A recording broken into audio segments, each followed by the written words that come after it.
Hello and welcome to the JCN Clinic podcast show. I'm Jessica. And I'm Carissa. And today we are lucky to be joined by Angelica, who is a clinical nutritionist also and founder of This Is Your Body. I've just given Jel a really good outline in our intro, but welcome, Jel. Great to have you and looking forward to our chat today. Thank you so much for having me. So we're going to get started by giving our listeners, as always, a bit of an idea of your background, who you are. I have just given a bit of a brief intro, but it's great to hear it from you and hearing what you've got to say personally rather than my little synopsis. So I'd love to just hear a bit about you, your story, and what really built this beautiful space of This Is Your Body. Thank you. So This Is Your Body was born of my own personal experience. I was never the person that thought that I was going to work in the health space. I wasn't very scientifically inclined when I was at school and actually dropped it at the first opportunity. So I started, the whole thing kind of started in childhood. I wanted to be a dancer. I was obsessed with the Wiggles, obsessed with High Five. And I wanted to be one of their backup dancers so badly, to the point that I had my hair crimped for school photos one year to look like Charlie from High Five. And dance brought me a lot of joy. We moved around a lot when I was a child. I went to 3 primary schools, moved to Sydney for a period, and then came back to Melbourne. And when we came back to Melbourne, we moved in with my nonna and nonno. So we were living with my grandparents in this house with 9 people, 1 bathroom. It was absolute chaos. And going to school, it was really hard because I just felt like I just didn't fit in the same way that I did when I was in Sydney. And then my mum was like, well, why don't we get her back into dance classes here because it's going to make her, feel more comfortable. So I started dance classes here, and it was very obvious early on that my body just wasn't quite right to be a dancer. Especially when we think about, I was doing a lot of ballet and I loved ballet, but you were wearing those leotards with a sheer skirt, and I used to pull my sheer skirt up to underneath my bust because I didn't want anyone to see my tummy. I was really embarrassed of the way that I looked. And whilst at home, the messaging was always you're beautiful just as you are. You don't need to change your body. It just was really hard when you're kind of at dance classes. And there was, a few girls in particular that looked a certain way, and we would, get ready together before dancing. We would eat the same things. And I just didn't understand that even if we were eating the same thing, why don't I look like them?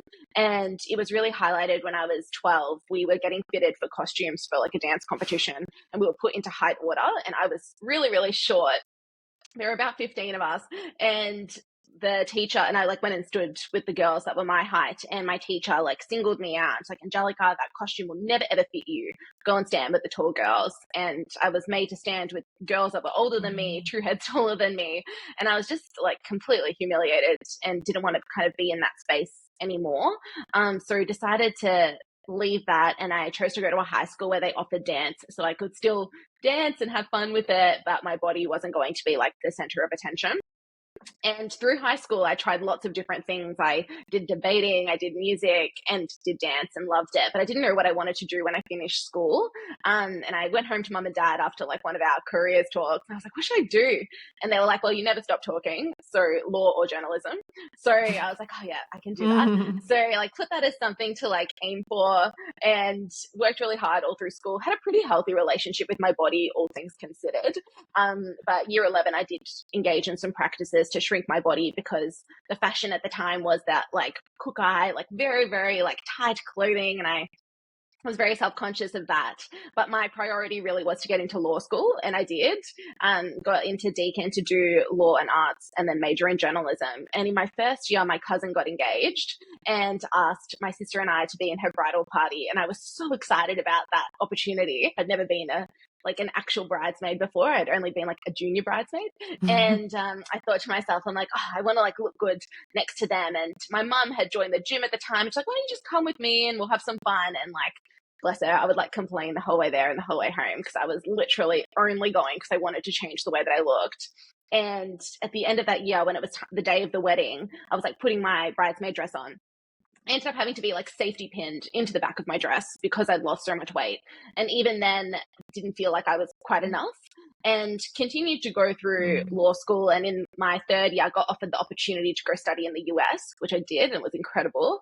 And then came back and got all of these compliments on my body, and people saying that I looked amazing and asking me what I did and all of these things. And it was the first time that my body had been seen in like a positive light. And I thought, oh, like if I just lose a few more kilos, like maybe then I will be accepted and everything will be okay.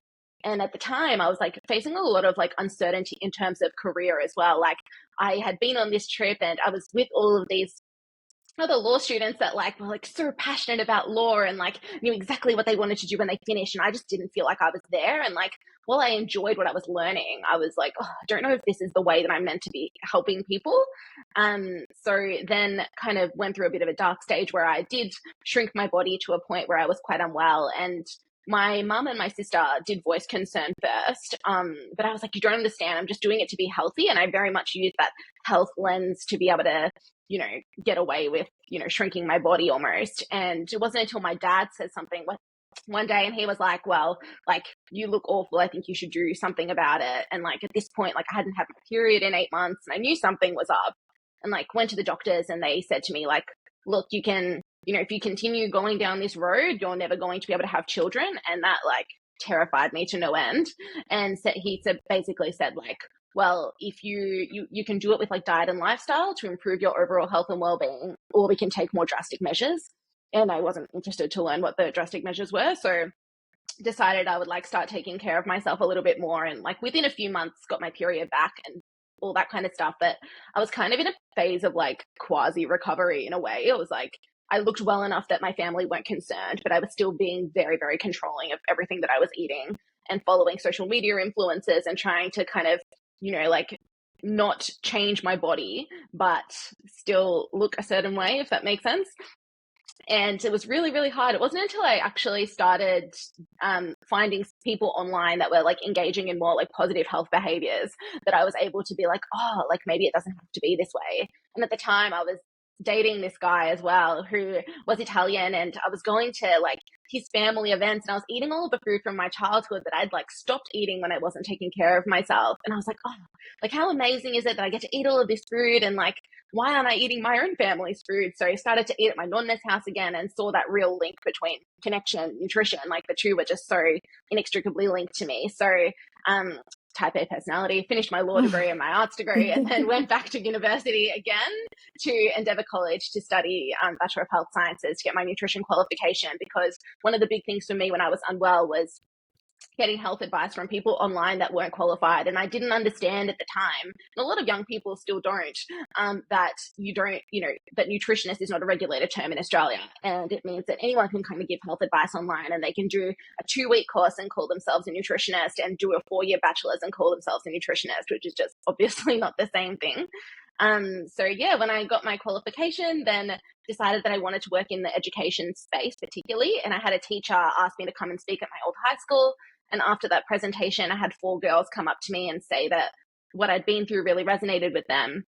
And yeah, decided to start my business off the back of that. And as part of my presentations, often I'm asked to share this kind of story with you and how I ended up, you know, starting my own business and all that kind of thing. And I don't do it because I think that my story is remarkable or anything like that. It's more to highlight the prevalence of it as well. And that, you know, the young people see something in that, you know, they've gone through themselves. And when we look at like the latest research that, you know, 95% of young people report some kind of concern with their body image, I just think it would be remiss of me not to share that I've also been through that as well. And I think it kind of starts that point of like relatability with them. Yeah. What a fascinating backstory. And as you said, though, the thing is, it's unique to you, but there's also a lot of this going on with young people, males and females. And that percentage that you just said is astounding. Did you say 95%? Yeah, that's the research that came out last week from the Butterfly Foundation. So, and that's like youth. So from 12 to 18. So that's pretty insane. Yeah, I know. I've even noticed it with just how much younger kids are with that knock-on effect and self-awareness within their own skin. Like I just think back to myself and my own experience, and when I first started becoming aware of my own body in that way, like to see yourself outside of yourself, which is kind of a funny way to talk about it. But I don't know, I even look at my nieces and nephews and I just see their beautiful freedom in just being who they are at this point in their life. And it just sometimes, I get this knot in my stomach when I see them at their late years of primary school and transitioning to high school. And knowing, particularly in this space now of social media, like, which is, I think, one of the biggest catalysts. There's so many other things beyond that, of course there is, but yeah, social media just brings a lot into a person's life and as far as exposure with internet and so forth. It's it's a whole nother topic, but yeah, I'm actually blown away by 95%. Like I knew it was high, but that just is alarming. I think too, the difference, like it was hard when we were at school. So we're like, if I think back, like I'm like thinking from probably when I, like what Jess was saying with her experience, when you start to become aware of your body and potentially if it is different and all of those things. Like I think that for me probably started around the time I was maybe 13 or 14. But when I think about it now, like it was also a little bit I know we were talking about this when we connected earlier this week, Jill, like it's still so prevalent, but I feel like our generation, so, you know, like I'm like 30 years ago, we could almost disassociate in a way, like it didn't change the body image space for a lot of us, but we had like magazines, TV, you know, like I remember Dolly, TV Hits magazines, like everything that you were comparing your body to, it was like as well as like people, you know, your girlfriends and things around you, but a lot of like the skinny models and all of the things that you really like were hard up against, they weren't in your face in the way that social media is now. Like social media is putting this real presentation in front of, you know, young people's faces of real people and day to day. And I know we've talked about this as well, like the day in a life of food of an influencer and all of this kind of stuff. Like it's really like it's a whole new fucking onslaught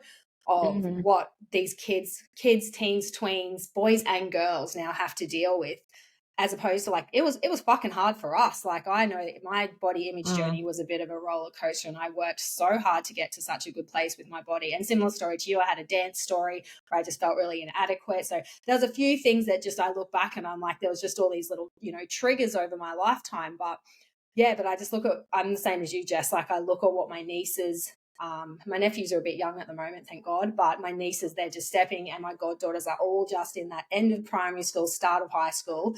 And I just, I feel sick for them because I'm just like, I know the road ahead. So it used to be kind of seen as a thing that it was like just affects teenage girls, and now we're just seeing it like across the board. And I think that's when you really start to highlight that this is an issue. And I have schools that come to me now, they're like, oh, like, should we split them up for the presentation? And I was like, I actually think it's really important that we have the whole year level when it's a co-ed school together, because I think it kind of highlights that both genders are kind of going through it as well. Yeah, for sure.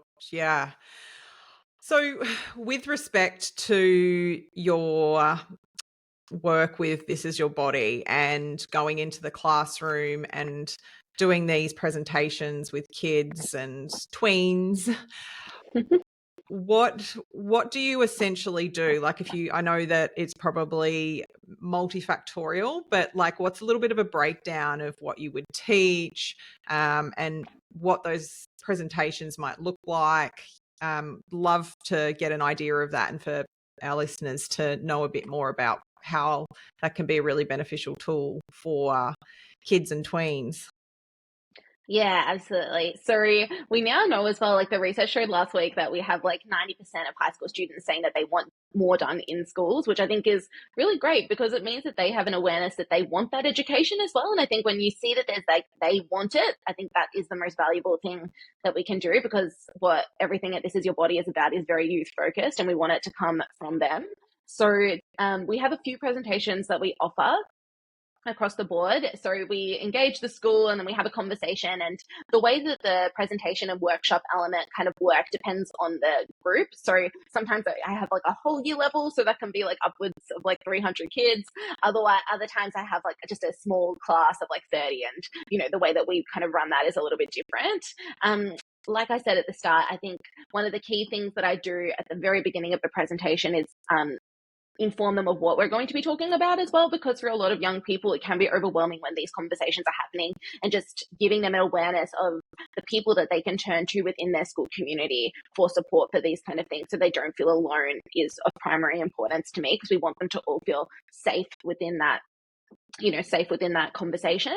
I often tell a story, whether, depending on what it is, it's either a mental health story, it'll be a body image story, just to give them a kind of sense of relatability to me. And I'm not just this external person coming in that just feels like they have all the answers, because I'm very honest and transparent that obviously, like, I've worked through a lot of stuff when it comes to my mental health and my body image, but like, I'm far from the end of the road, right? I think it's an evolving thing that continues throughout your entire life. Then we talk facts. So we do a little bit on, like, very short amount on statistics, because I think it really highlights just how prevalent these issues are, and to make them feel like, if this is something that I'm going through, I'm not alone in that. And chances are there's somebody else in this room that's also experiencing this.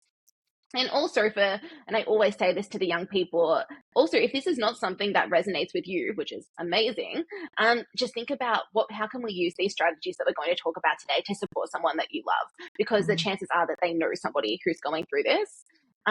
So then we talk a little bit about facts. So if we're doing a body image kind of one, we talk about the importance of body neutrality. We talk about what influences the way that we feel about ourselves. We talk about diet culture, and we do some gentle nutrition work. And then when we do a mental health presentation, we talk about our gut bugs, and I introduce them to their digestive system and the bugs that they've got in their body, and how incredible they are, and what they do, and what food they like to eat, and what benefit they have for our body. And as part of all the presentations that we do, there's games involved, because we want to keep it interactive. We want to keep it fun. We do like practical activities as well. So like, let's build a breakfast bowl. Let's build a lunchbox. Like, how can I actually put into practice this information that I'm learning? And it always finishes with a piece on self-compassion and providing them with the resources to be able to ask for help and support, which has all been written alongside registered counsellors as well, to make sure that that's really in line with the latest evidence that's coming through for mental health for young people. Wow, that's quite amazing. Do you find that the kids are really engaged with the process? Like, you sound like you've thought a lot about different mechanisms of putting information across, as far as like, there's the like statistics, and there's actually getting them physically involved and in doing different tasks. And like, I love that you've thought about how we all take in information in different ways. But do you find that generally majority of the kids are, I guess, one, really engaged with it, but also like they're learning a lot, or also do they seem to have a bit of a general idea already? I think there's two questions that I'm kind of curious how much they're already aware of some of this stuff, like if it's completely new. So yeah, one, if it's like where they're at with the spectrum of understanding what you're there and talking about, but two, like how engaged are they? Yeah. Both really good questions. So my mum actually gave me the advice pretty early on in the piece to send out surveys after all the presentations as well, to see what they're kind of thinking. And like, oh gosh, teenagers can be extremely honest. But it is so helpful to know what they're thinking and what they're getting out of it. And one of the key things for me is, I was very surprised about, I would say, was they don't really have that much nutrition education knowledge. In terms of, a lot of them have that understanding that we have, 3 key macronutrients. We have carbohydrates, proteins, and fats, but they don't really understand the role that they play, and they don't understand how they can kind of be put together to create balanced meals and then balanced energy levels. So I think having that kind of understanding is super important.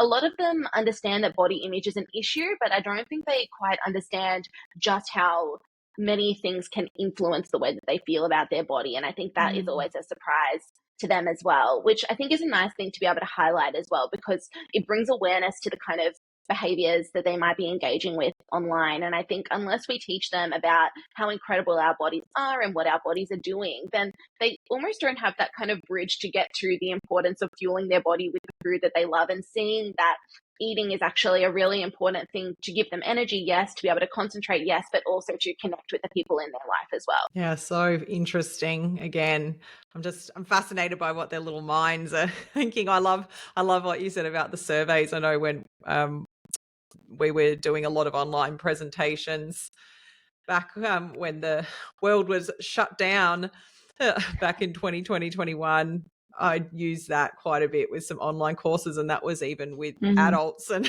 I tell you what, even with adults, it can be a little bit brutal. You're like, do I really want to send out this survey and get this feedback? Yes. A majority of it was really good, but every now and again there'd be just one little thing, and you're just like, damn.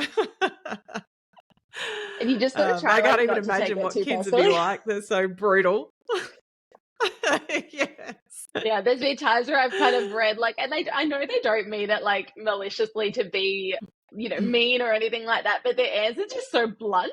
They just say it how it is, and it's just like, no, that's just them and their opinion, and it's fine. And it's that classic thing of you can receive 10 really positive bits of advice and feedback, and then one really negative one, and you really just hone in on that. So true. I think the next thing that would be really nice to know is what you're seeing in the schools, like being there, being involved in these presentations, engaging with kids.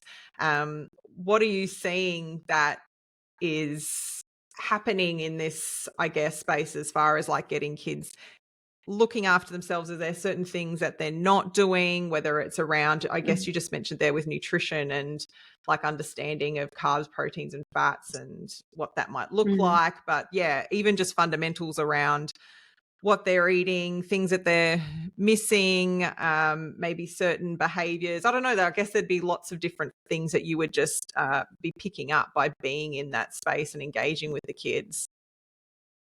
Yeah, there's a lot. I've seen some really positive things, and I've also seen some things that kind of make me sad. And I always ask the school, when, before I come in, we have preliminary conversations around what are you noticing within your own school community? And I will say that it is unique across all the different communities that I work within, particularly given the socioeconomic area, issues and stuff that come up within certain areas as well. So there's kind of varying reasons for the same behaviors. So one of the key ones that I definitely see, and I've noticed a lot more this year, is young people not eating breakfast. There's a real kind of prevalence in that. And I've gone to, this year's been quite busy, and I've had the opportunity and the privilege of getting to connect with lots of young people about this. And we talk about okay, let's build our breakfast bowls and whatever. And they're like, oh, I don't eat breakfast. And I think the thing that's really fascinating to me about that is it's not just for one reason. It's not one sweeping reason across all people. It's kind of we see it that one, particularly if they don't have an appetite a lot of the time in the morning when they have to leave the house. So they're either limited on time or no appetite. We're seeing, I've kind of had young people explicitly say this to me, that they're reducing their caloric intake. So they think that if they eat something in the morning, that means that they eat less calories across the course of the day, which is going to give them their quote unquote desired body. So I'm unfortunately seeing a lot of that. And then I'm also seeing, which I noticed quite a bit when I was doing some work in South Australia earlier this year, was not having food available in the home as well. So I think all of those kind of different issues require different avenues of support and advice. But the majority of the ones that I see is not eating something before school because they don't have an appetite before school or don't have time. And, that kind of has that flow-on effect as well. They're unable to concentrate in their first few lessons of the day. They're unable to kind of engage properly. They have that, that always happened to me at school, that grumbling tummy that was extremely loud in lesson one, that just you feel everyone is staring at you when that's happening.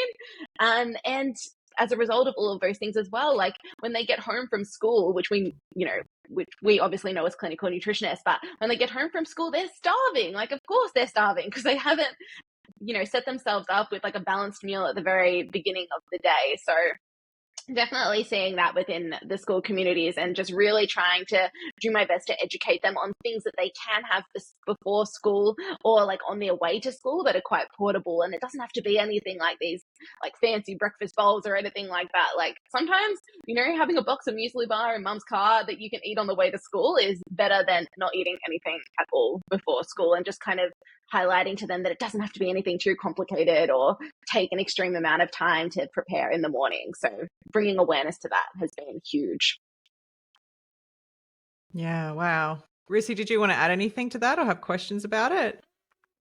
Yeah, no, I'm interested in, like, I know we were talking about this, but this is something I don't see a lot of teens and tweens, but something I've noticed that Jell and I were talking about earlier this week, on top of the breakfast, is it's just not cool to eat lunch at the moment at school. Like, obviously, and again, like, I know this, and I'm interested to hear what you're seeing, all the different reasons are, but like, I know when I end up with a lot of teenagers because I'm seeing their mums. So then I end up seeing their kids for, you know, either sport or skin or gut stuff. And, you know, and it is really interesting. Like, if they're getting a good breakfast at home, that's amazing. And a lot of them are, because I guess, like, again, this is just narrowing down into our scope of what we see. Most of the clients that are coming to us are quite already health conscious, and we're getting them to have breakfast. So that feeds into their kids, whether or not their kids are taking it on board and doing as well as they are. But at least there seems to be a lot of breakfast in the space of my demographic of clients and kids that I see.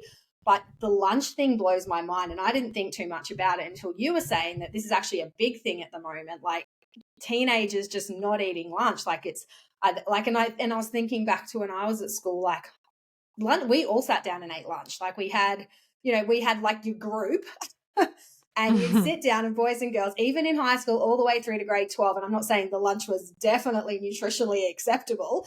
However, we did sit down and eat. Like, I don't remember I don't really remember there being a space where I felt uncomfortable eating around people at school. So I'm interested that this, you know, next gen, well, I think it's almost 3 generations on from when we were at school, but you know, like, they're not eating, like, for whatever reason. So the feedback that I've heard is that I just don't have time, because the school load now is insane. And if you're doing extracurricular activities like sports and music and stuff like that, a lot of these kids are just rushing from classroom to classroom to classroom. And even if their parents are packing them a nice lunch, whether it be a curry and a rice or something like that, they're either just not getting the time to eat it, or they're not allowing the time to sit down and eat it because their friends aren't doing it either. But I'm interested to hear your take, Jell, on what the other reasons are and what you're seeing. Again, like you said, different socioeconomic classes of schools and, you know, things like that. So, yeah.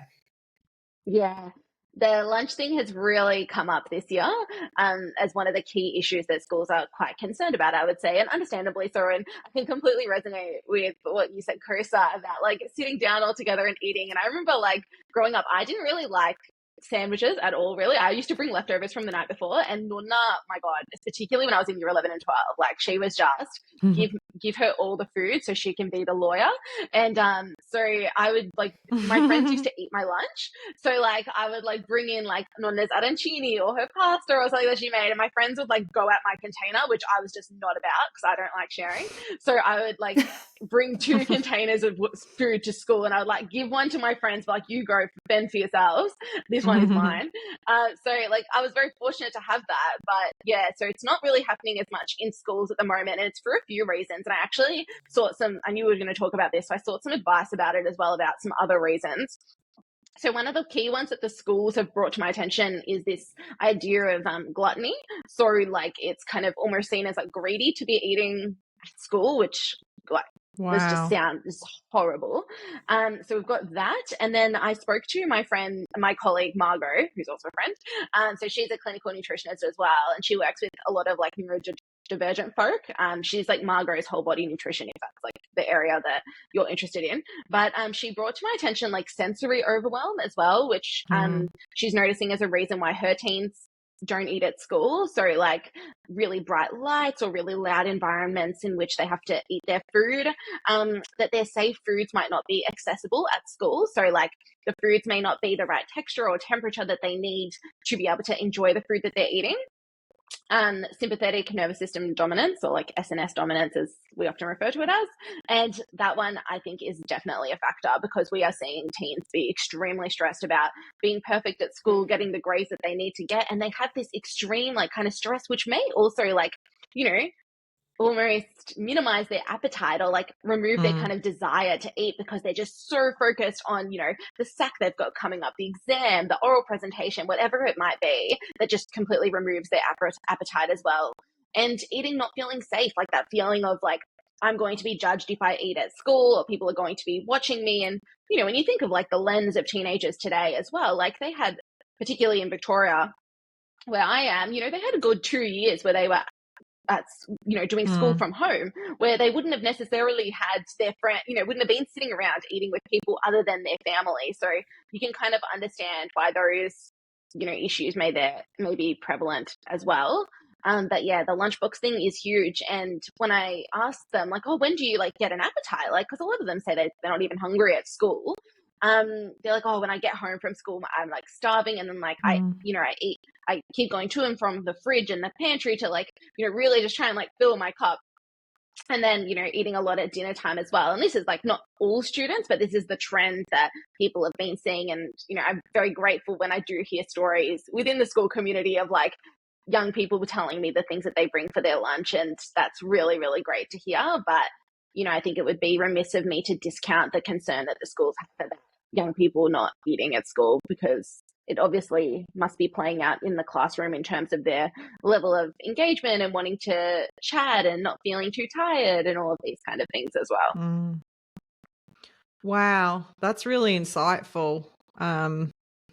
Yeah, I'm kind of, my mind's spinning about that. It's amazing how much of that is like coming down to environmental and like almost emotional, mental health choices, if that's even the right way to put it. Like, you know, that definitely, I hear what you're saying is even, but then even with stress, like for kids being so stressed that like it's affecting their appetite, which as adults, like we all have experienced that at points in our lives, but for like young kids to be that stressed, which is still a flow on of like their mental health. But then, yeah, these other things, like just where you're saying the schools were reporting on like thinking about the concept of gluttony versus, oh man, like I just, yeah, it's actually quite, it's quite upsetting and disturbing, to be honest, like just to be brutally honest. Like I definitely can't, I know Carissa was talking before about like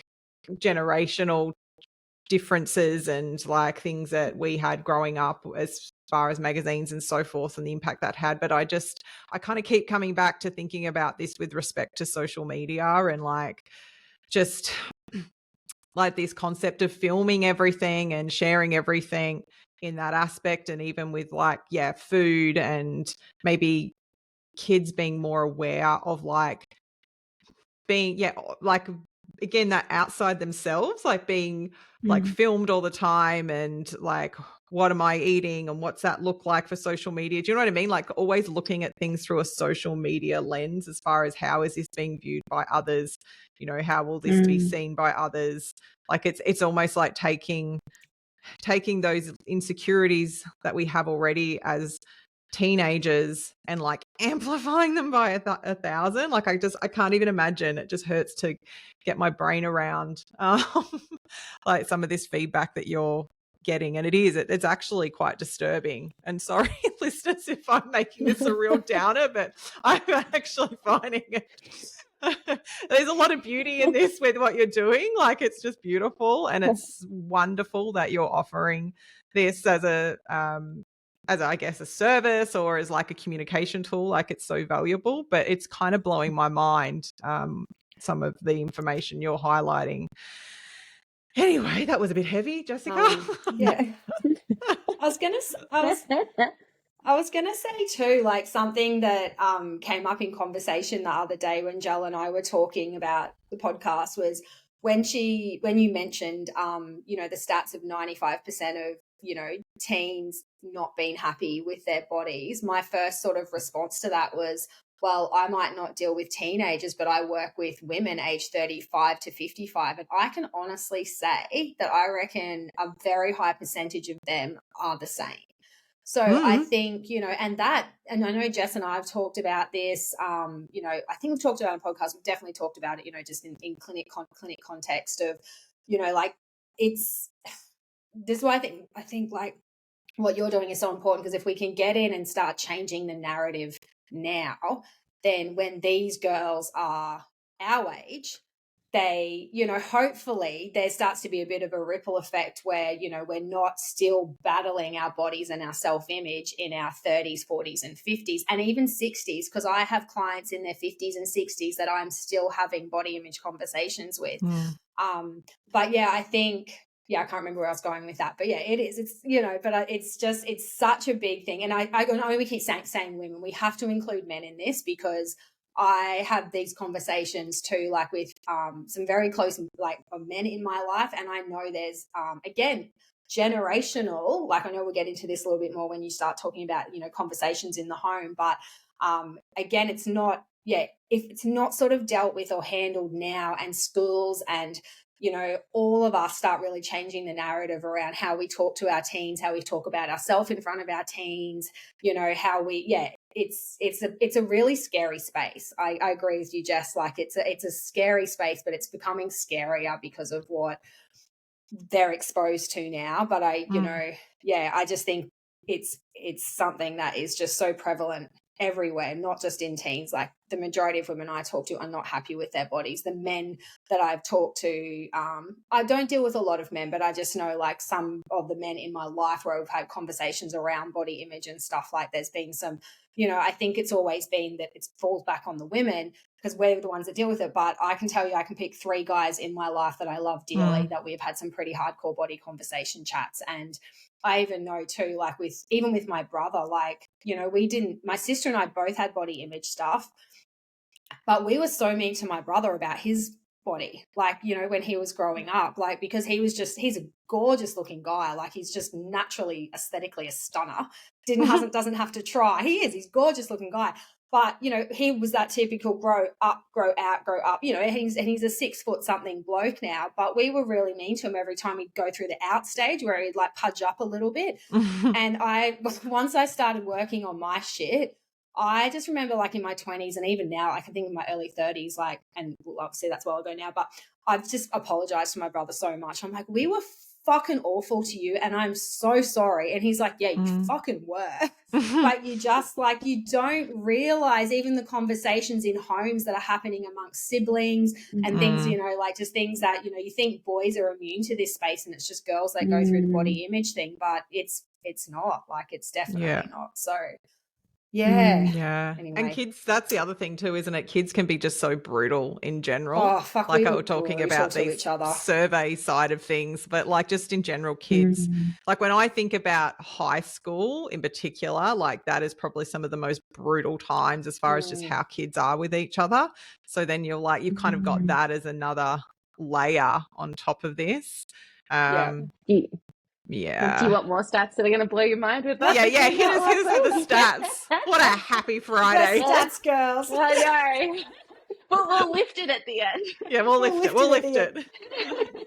No, but like the research that came out last week like made me so sad that like 7 in 10 have received negative comments or been teased about their appearance, and 77% reported that they experienced teasing at school.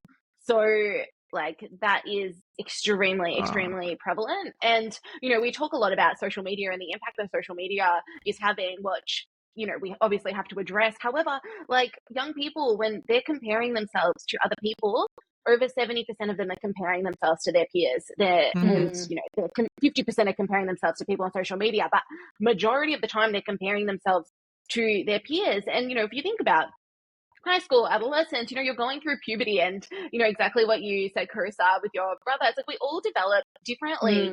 Some people grow up straight away, other people grow out and then up, and it's unfortunate, but we don't wake up one morning fully developed. Like it's not one of those things that happens in like a sequential order. And I know that for myself personally, like my sister and I are probably like 4 years apart.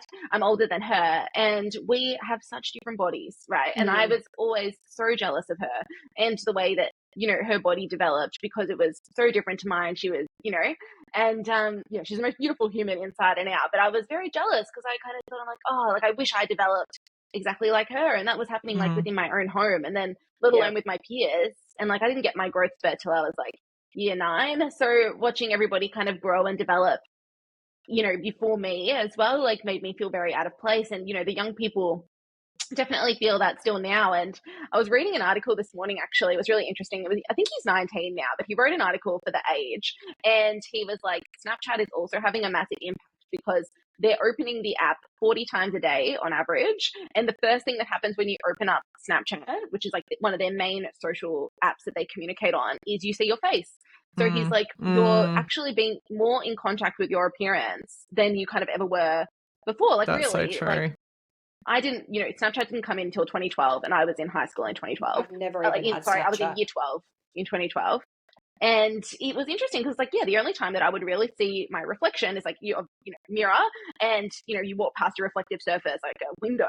But like to think that every time that you were kind of opening your phone, or your main avenue and way that you communicate with your friends and family is like you're constantly, you know, faced with your appearance.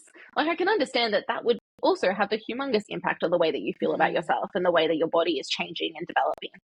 So true. Yeah, that's big. So what would be some of the tips? Like let's lift it. Let's lift as far as what either parents or just I guess loved ones and people, you know, that are obviously wanting to do what they can within the home space to help navigate, particularly around this body image component. There might be some other aspects that come up, but yeah, what are some valuable tools and tips that you want to share and that people can take on and bring into the home? Yeah, so we'll lift it up.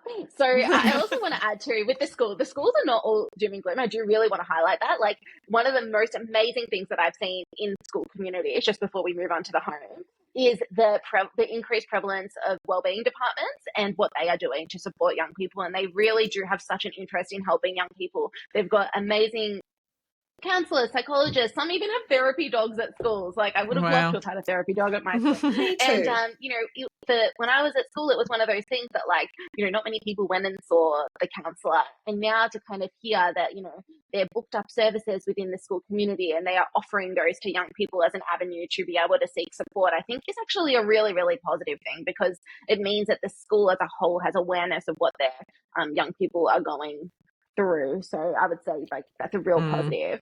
And something that I hope that parents know that they can lean on as well as a resource for them as well, if they are concerned about their young person, that they can seek support from their wellbeing department at the school. So because they will have access to resources that they can use as well if they don't know where to go themselves. For parents that are concerned about their young person, like, which is extremely understandable, one of the most valuable things that you can do is ask for help yourself, and not keep it to yourself as something that your young person is going through and kind of keep it as a secret. Like I would really encourage you to speak to other parents, speak to other professionals. Like the Butterfly Foundation have their own hotline, which is 1-800-ED-HOPE, for support with that kind of thing as well, so that they can give you some really tailored strategies to support your young person. Because if you kind of sound the alarm and really start like kind of micromanaging what they're eating and forcing them to eat, it can kind of lead to secretive behaviors as well, which, you know, long-term are not going to be beneficial for their relationship with food and their body. So asking for help yourself as a parent, I think, is one of the key things. And you don't have to wait until it's at a drastic level either. Like, you know, just because your young person is not at the point, and hopefully they don't get to the point of having to be hospitalized or anything like that, it doesn't mean that they're not worthy of support for where they're at. So just, you know, asking for support, I think, is one of the key things for that. In terms of what they can do in the home, a lot of it starts from childhood, but it's never too late to start doing these things, I don't think. And it's trying not to engage in any kind of weighing yourself behaviors or being really critical about foods within the home environment, because that kind of stuff rubs off on the young people within the home. So labeling foods of any kind, so like as good or bad or naughty or sometimes food or a treat or clean or guilt-free. All of these kind of things are really damaging to a young person and adult's relationship with food as well, because it puts some food on a pedestal and other foods not so much. And, the same thing that we say to same thing that we say to mothers when they have newborn babies, like fed is best. The same is with teenagers. It's better that they're eating something than not eating anything at all. And with that increased prevalence of them not eating enough, I think there needs to be more emphasis on really just, allowing your young person to eat is super important, and involving them in the conversations around food within the home as well. So like, if you're planning out what recipes and stuff you're going to make for the following week, you're like, I'm thinking bolognese on Monday. Like, what do you want on Tuesday? What can we add to that? Like, let's go do the grocery shopping together. Really make it an inclusive thing that you do as a family, or like with the people that you live with, can be extremely beneficial. And another thing they can do in the home is limiting compliments based on appearance. And like, even as someone myself who works in this space, like, there are times where I'm tempted to say to my little cousins and stuff, like, oh, you look so beautiful, but like really trying to avoid making not commenting on those kind of things too much, and really more so complimenting them on like the aura, like, the energy that they bring into a room, or their skills that they might have, or the work that they've been doing, and really just make them feel valued for the whole person that they are, rather than just limiting it to appearance as well. Because as was in my experience, as soon as I started getting compliments on my body, that further propelled further negative action, right? And I'm not saying that's going to be the case in every scenario, but we need to be aware that could potentially be happening. And it can also be kind of giving them unwanted attention to their body that they don't want because of other experiences they might have had in their lives as well. So just being aware of that, I think, is really important. Creating a safe space to talk about their changing body is super valuable as well. So having those kind of open channels of communication where you can you can foster an environment where your young person feels comfortable to talk to you about changes that might be going on within the body, and giving them that kind of education about their body. Like, I didn't really know much about even my period, right? Like, I had no idea what was going on with that.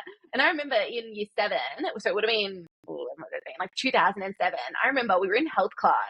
I didn't really know what a period was. I knew that you had to have one to have a baby, but that was like extent of knowledge.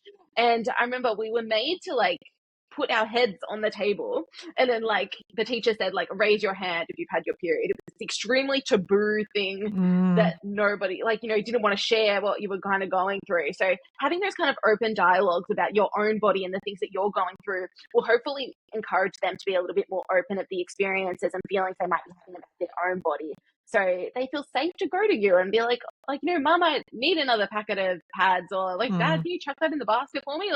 It's little things like that can be extremely valuable to that kind of thing. And I think ultimately, when it comes to relationship with body and relationship with food, is being kind to your own body has a beautiful knock-on effect. And I know that it's not always easy. I think most people, I would say, have a body image story of some kind and an insecurity of some kind. And I think that's, normal given the climate that we live in. However, limiting where you can, engaging in, weighing yourself behaviors, commenting on the bodies of others, being really overly critical about yourself and the way that you look, because by engaging in those kind of behaviors, it normalizes those kind of behaviors as well. And they can be led to feel kind of inadequate within their own body, because they're like, if Mum or Dad doesn't feel comfortable in their body, why should I feel comfortable in mine?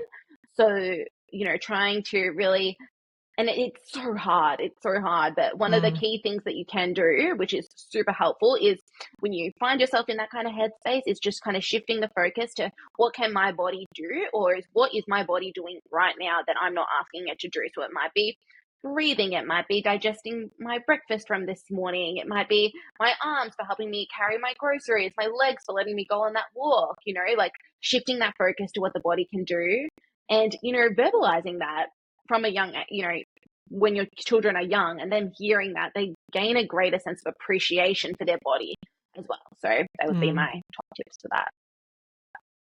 They're fantastic, honestly, all really valuable. And all of them, I think, totally wonderful for people to engage with. The one that really resonates with me, with what I see around me the most, and even just through, I guess, my own childhood, is as as you said so well, like we, as kids, we learn a lot by what we see around us. Like we can be told one thing, but if we're seeing an action over and over again, particularly by our parents and the people who we look up to, then that's what we actually internalize. And I know, for myself, that was something through my own upbringing that I saw my mum engaging in, not like having good self-talk around her body and body image was something that I was highly aware of growing up and still see in her now. But I think of it again, just looking at loved ones and family and friends with kids. And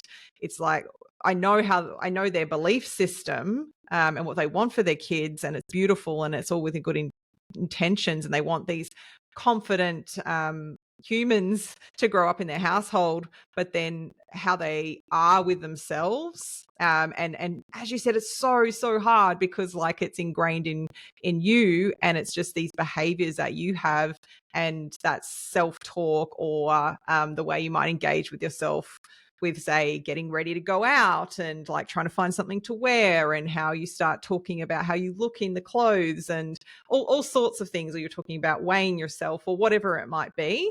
Like, I feel like that's one of the hardest things for us as adults to take on and be aware of, but it's just so important. I know I'm hyper aware of it, and it's on my mind when I'm around my nieces and nephews to be conscious. And I still find myself at points, whether it's around body image or other stuffs, tripping up, or my like sister in particular pull me up and go, no, we don't say that word, we say this. And I'm like, oh my God, oh, this is like, it's just, there's so much to kind of be aware of. But like everything that she'll point out to me, like, I see why that's a really valuable tool.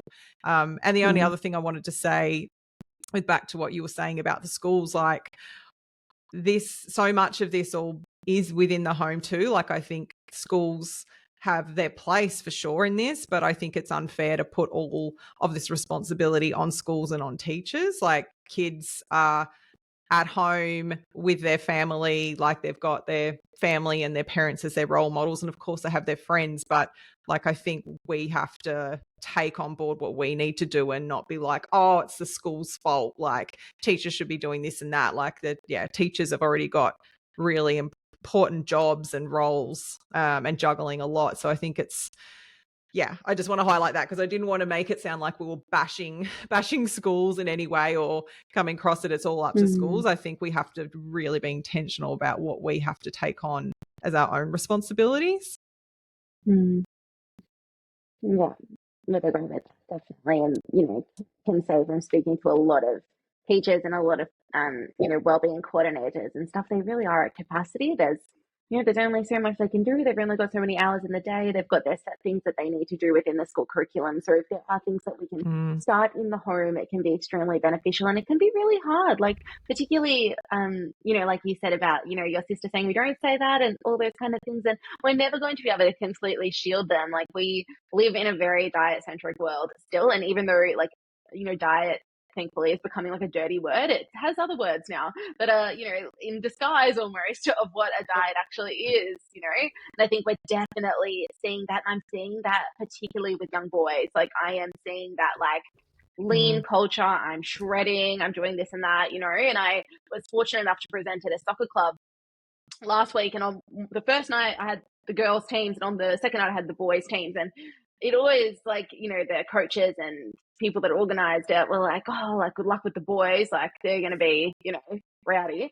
And boys just make me laugh just in general. But like, it was a completely different vibe, and you could hear a pin drop in that room. Like, it really resonates with them as well, because they have this pressure. Like, that skinny thing has really come back for women or people that identify as women. But what we're seeing with guys, and it's always been this way, is like that athletic look, that look of like, I have to have a six pack, and how much protein do I need to be having, and I need to be bulking, I need to be the fastest, I need to be the strongest.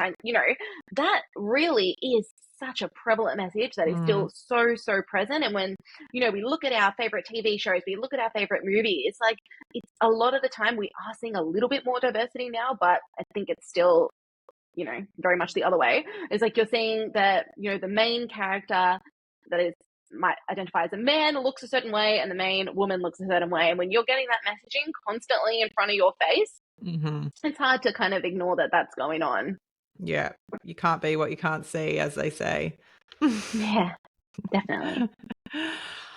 So lastly, Jill, would love to know a little bit more for our listeners about where they can find you. And obviously, we've talked a lot about This Is Your Body, but I know you also have the Body Bot program. So did you want to speak a little bit to that before we finish up? Yeah. So I have a 6-week body bot program that is for teenagers.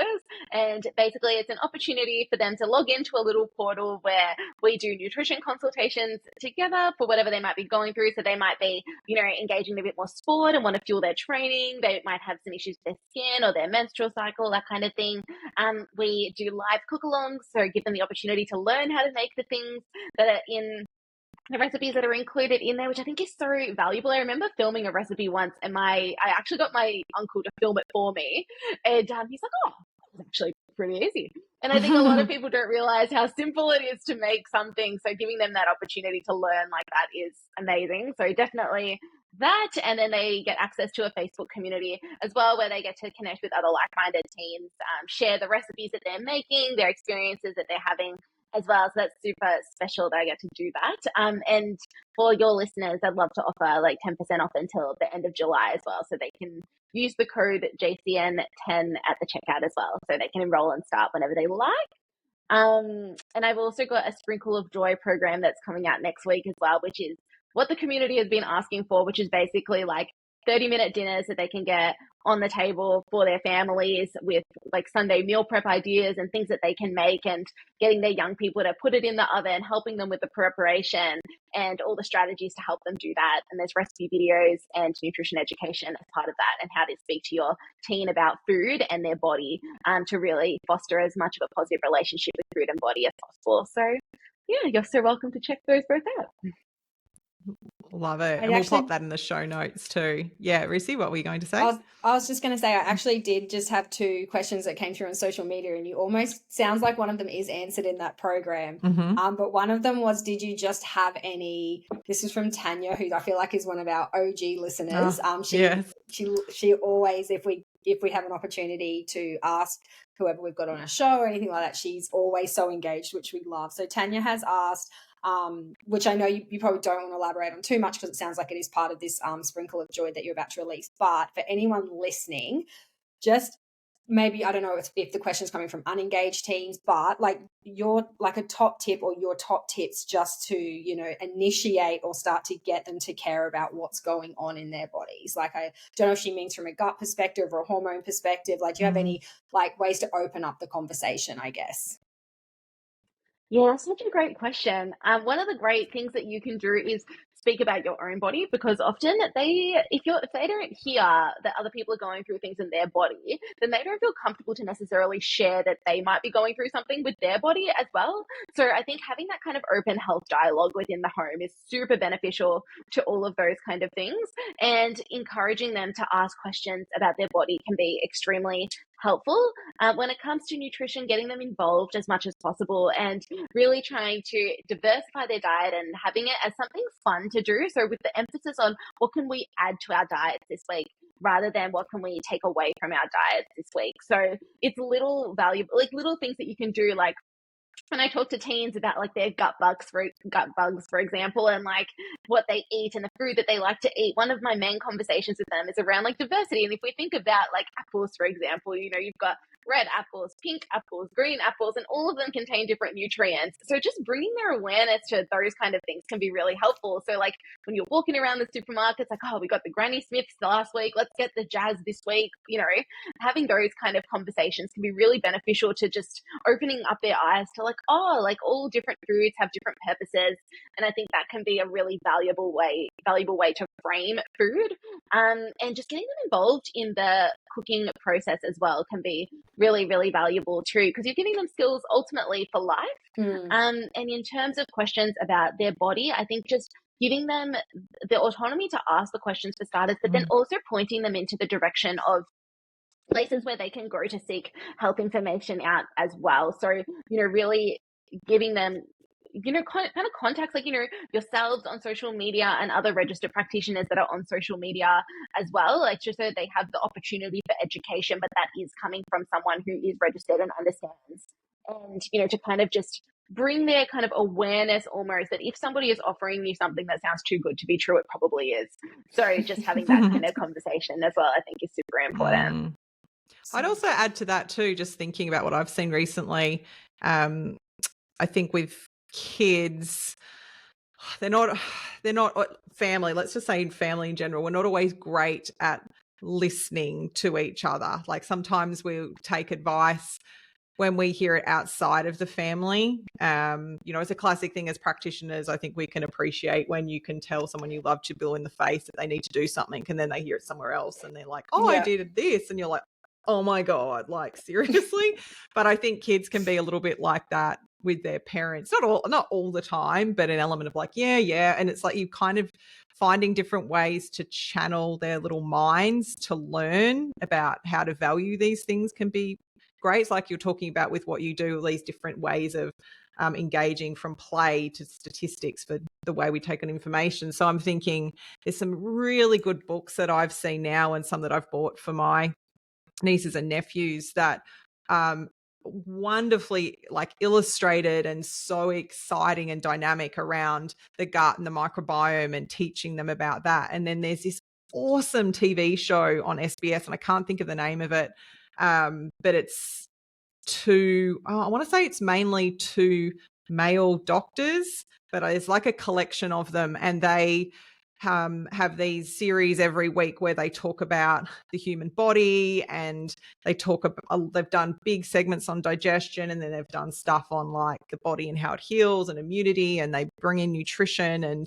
kids love it. Like it's so engaging in a different way. And I've seen certain kids really gravitate towards things like that and learn and understand, oh, that makes sense. Like that's why I need to eat my broccoli because of this, or this person learns from reading. Like, so I think, I think it's important to think about how kids learn and how, like with what Tanya's saying, how do you get them to care? It's like, well, one, how do they learn, or what do they best engage with? And then finding their why. Like as an adult, with adult clients, we often need to find their why. It's like, well, I need you to stop doing this behavior, but like we need a reason that is valuable to them to do that. So as a kid, it's like if your kid loves playing soccer or whatever, they love to read, it's like find a way to link why you want them to look after themselves or eat certain things to relate it back to that.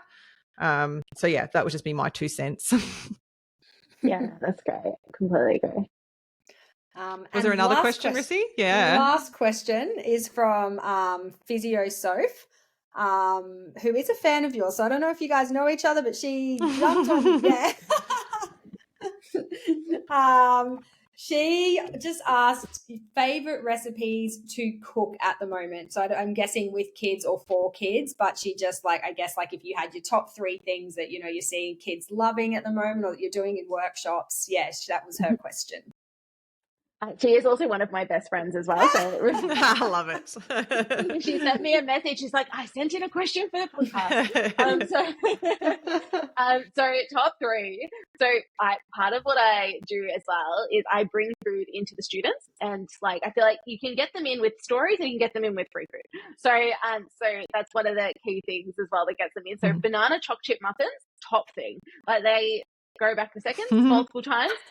So they're great, and they're good for on the go breakfast, good snacks and stuff at school. So that one I would say always goes really well. A classic pasta bolognese always does really, really well.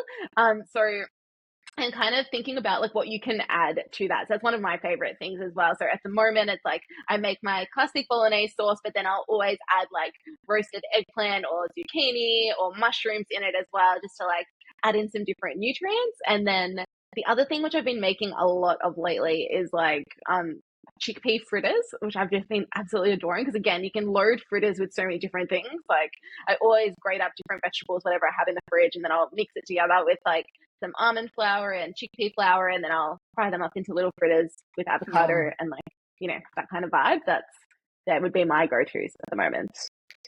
Lovely. Sounds delish. It does. Was there anything else you'd like to add? Anything that we've missed that you'd like to tell our listeners before we finish up? No, just ultimately like a humongous thank you for what you both do in this space. I'm very, very grateful that I got to be on the podcast, but also to have you both as almost like distant mentors when I was at uni. Like someone showed me your podcast and I was in like my first year of studying nutrition. And I just like, whenever we'd have like a lesson, particularly anything like bio or chem, like that is not the way my brain is wired. And I would like go to like your podcast like archive to like search if you'd done one on it. And it was so helpful because it meant that I was able to explain it to my clients that I had in student clinic, because I actually understood it when you explained it to me without all like the jargon and stuff around it. So yeah, both of you do incredible work in this space, and I'm very, very grateful that you do what you do. And I always refer your podcast to other up-and-coming nutritionists that message me, so very grateful. So thank you. Wow. Thank you. That's lovely. That's beautiful feedback. And actually, that's one I haven't heard before. And I'm sure for Carissa, it's just so... It's so good to hear, because that's what we just strive to do, is to make information relatable and easy to understand. And the thought of you going from those biochem classes, just trying to find a topic that like that is on, that then just brings it into that relatable information. That just fills my heart with joy. Hey. But yeah, thank you so much, Jel. This has been really fascinating. It's certainly like, I felt like I went into this with a general understanding of like what I thought was going on and what I see, but it certainly even opened my eyes further. I really appreciate even the statistics that you've brought. I think they're really valuable for people who are listening to actually get, I think, the seriousness of this area. And like someone like yourself that's doing this work, like I just really commend you for doing it. And 100%. I hope that people listening will like take on board what they can do, and the importance of what we all should be doing within our own home and with the people, little people in our lives that we love. So thank you so much. I really appreciate it. Yep. Thank you. I 100% just, everything Jess said. I hope in years to come that you have a fucking army of you. Yes. doing what you're doing in schools. And I hope it's just everywhere. So I think what you're doing and spreading is just so fucking valuable. I wish it was there when we were in school, but it's never too late to start, like you said.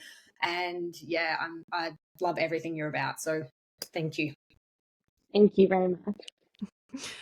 Thank you everyone for listening, and you'll be able to find any of the details about Angelica in the show notes. So we'll make sure everything's listed there. But thanks for joining, and we'll catch you next time. Bye. Bye.